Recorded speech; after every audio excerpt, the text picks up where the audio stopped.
दो सांपों की कहानी। बहुत समय पहले की बात है। एक नगर में देवशक्ति नामक राजा रहा करता था। उसके पुत्र के पेट में एक सांप ने अपना डेरा जमा लिया था। पेट में सांप के होने से राजकुमार दिन प्रतिदिन कमजोर होता जा रहा था। यह देख राजा ने कई प्रसिद्ध वैद्य से उसका उपचार कराया, लेकिन राजकुमार के स्वास्थ्य में किसी तरह का सुधार नजर नहीं आ रहा था।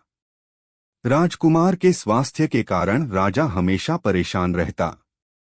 यह देखकर एक दिन राजकुमार अपने राज्य से दूर दूसरे राज्य में चला गया और मंदिर में भिखारी की तरह रहने लगा। राजकुमार जिस राज्य में गया था, वहां बलि नामक राजा राज करता था। उसकी दो जवान बेटियां थीं। दोनों रोज सुबह अपने पिता का आशीर्वाद लेने जाती थीं। एक सुबह दोनों में एक बेटी ने राजा को प्रणाम करते हुए कहा, महाराज की जय हो, आपकी कृपा से ही संसार में सब सुखी हैं। वहीं दूसरी बेटी ने कहा, महाराजा, ईश्वर आपको आपके कर्मों का फल दे। यह सुनकर राजा क्रोधित हो जाता है और मंत्रियों को आदेश देता है, कठोर शब्द बोलने वाली इस लड़की की शादी किसी गरीब लड़के के साथ कर दो, ताकि ये अपने कर्मों का फल स्वयं चख ले। राजा के आदेश के चलते मंत्री मंदिर के पास बैठे भिखारी से उसकी शादी कर देते हैं।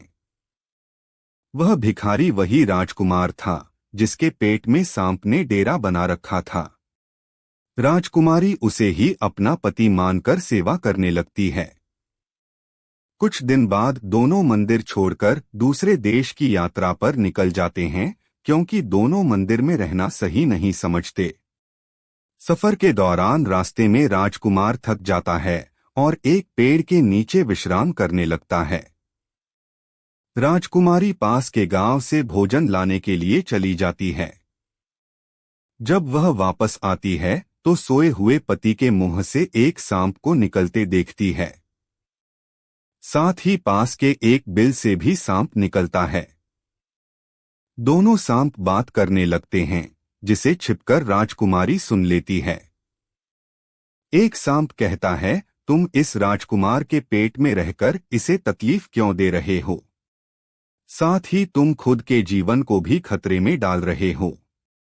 अगर किसी ने राजकुमार को जीरा और सरसों का सूप पिला दिया तो तुम्हारी मृत्यु हो जाएगी। फिर राजकुमार के मुंह से निकला सांप कहता है, तुम इस बिल में रखे सोने के घड़ों की रक्षा क्यों करते हैं, जो तुम्हारे किसी काम के नहीं हैं? अगर किसी को इन घड़ों के बारे में पता चल गया तो वो बिल में गर्म पानी या गर्म तेल डालकर तुम्हारी जान ले लेगा। थोड़ी देर बाद दोनों सांप अपनी अपनी जगह वापस चले जाते हैं, लेकिन राजकुमारी दोनों सांपों के रहस्य को जान चुकी थी। इसलिए राजकुमारी पहले राजकुमार को भोजन के साथ जीरा और सरसों का सूप पिला देती है। इसके कुछ समय बाद राजकुमार ठीक होने लगा। फिर उसके बाद बिल में गर्म पानी और तेल डाल देती है, जिससे दूसरे सांप की भी मृत्यु हो जाती है। इसके बाद बिल में रखे सोने से भरे घड़े को बाहर निकालकर दोनों अपने शहर लौट जाते हैं। राजा देवशक्ति अपने बेटे और उसकी पत्नी का धूमधाम से स्वागत करता है। कहानी से सीख। इस कहानी से यह सीख मिलती है कि अगर कोई किसी का बुरा सोचता है तो उसका भी बुरा होना तय है। सांप ने राजकुमार का बुरा सोचा तो उल्टा उसका बुरा हुआ।